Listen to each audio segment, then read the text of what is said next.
မင်းကြိုက်တယ်လို့စူးစမ်းနိုင်တယ်ဒါပေမဲ့မင်းစူးစမ်းတဲ့အတိုင်းဖြစ်လာဖို့ဆိုတာ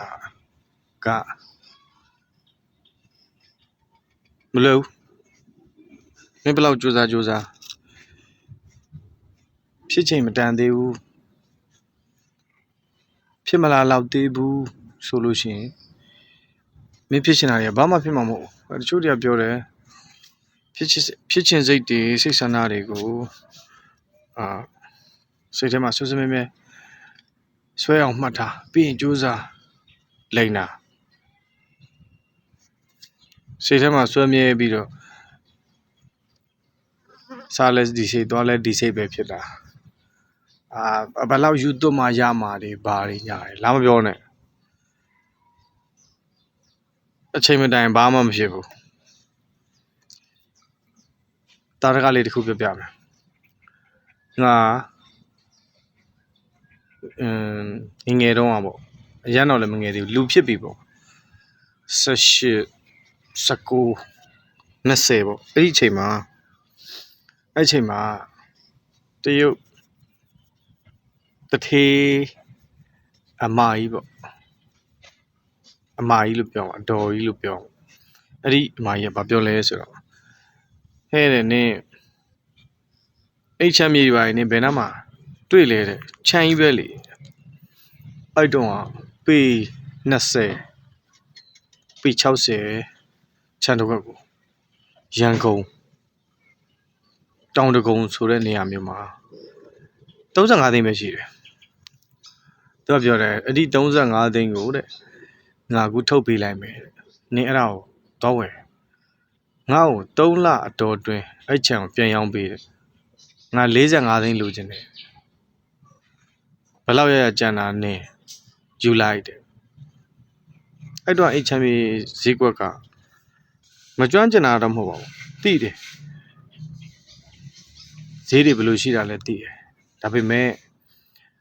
လူလားမမြောက်သေးတဲ့အတွက်စာချုပ်စာတမ်းကိစ္စတွေမလုပ်နိုင်ဘူးအိုးအိမ်တွေမှာ grant စစ်တာတွေမသိဘူးဒါပေမဲ့ပိုင်ရှင်ကမော်လီယူနော်အမတကယ်ဒီချမ်းကိုမလိုချင်တော့လို့ရောင်းတာချမ်းသွားကြည့်လိုက်တယ်ဟုတ်တယ်ချမ်းမိုက်တယ်အဲ့ချမ်းထဲမှာရေကန်တကန်ပဲရှိတယ်ကြောက်ကန်ကြီးတစ်ခုလောက်ထားတယ်ကျွန်တော်ဘာမှမရှိမီတာပေါက်လည်းပါတယ်ဆိုတော့အဲ့တုန်းကဒါဆိုအခွင့်အရေးလို့ပြောရမှာပေါ့လွတ်သွားတဲ့အခွင့်အရေးပေါ့ဒါကလုံနိုင်စွမ်းရှိတဲ့အချိန်မှာလွတ်သွားတဲ့အခွင့်အရေးတော့မဟုတ်ဘူးလုံနိုင်စွမ်းမရှိတဲ့အချိန်မှာလွတ်သွားတဲ့အခွင့်အရေးလိုအဲ့ဒါလေးတွေရှိတယ်အဲ့ဒါလေးတွေလည်းမှတ်မိရတယ်ဟောအဲ့တုန်းအဲ့ဒါတွေနောင်တရရမှာမဟုတ်အဲ့ဒါသင်ခန်းစာယူရတာအဲ့တုန်းကငါဘာတွေမသိသေးလို့ဒီဟာကိုမလှုပ်ရဲမကန်ရဲဖြစ်သွားတာလဲဆိုတော့ပြန်သွားကြည့်ရတယ်ဘာတွေမပြည့်စုံသေးလို့လဲဆိုတော့အဲ့အချိန်မှာဘာတွေမပြည့်စုံလို့ငါဒါကိုမလုံနိုင်တာလဲဆိုတော့ပြန်သွားကြည့်တော့မှအဲ့ဒီမှာဘာတွေပညာရသွားလဲအိမ်ချမ်းမြေဝယ်မယ်ဆိုရင်အိမ်ကိုခရမ်းနေသွားစစ်တာဒါကဥယျာဉ်ချမ်းမြေလားတိုက်တာအိုးရင်တိုက်တာဆောက်လို့ရတဲ့ဟာလားပုံစံဘယ်လောက်လဲမြေတိုင်းမှကဘယ်လောက်လဲဒါမျိုးတွေစစ်တာတွေရောဒီလိုရှိပါလားဝယ်သူက2ထပ်လားနောက်ဓမ္မဥချဘိုးဘွားပိုင်လားအဲ့ဒါမျိုးတွေကိုသိသွားတယ်အဲ့ဒါကိုငါမလုံနိုင်တဲ့2 နှစ်ပေါ့မလုံလိုက်ရတဲ့အတွက်တည်းမှာသွားပြီးတော့အဲ့ဒါလေးတွေလေ့လာလိုက်တော့အဲ့ဒါကိုတွေ့သွားတယ်အဲ့တော့သိသွားတော့ဒါပညာတစ်ခုရသွားတကယ်လို့တော့ငါမလုံနိုင်ဘူးလေမလုံတတ်ဘူးငါမှနားမလဲတာမသိဘူးထားခဲ့လိုက်လို့ရတယ်ဒါမှကိုလိုတဲ့ဟာကိုသွားပြီးတော့ကြည့်လိုက်တော့ဒါတွေကငါမပိုင်နိုင်လို့မလုံတာပါလားဆိုတာဆိုရင်သွားတွေ့ရင်အဲ့ဒါပညာပဲ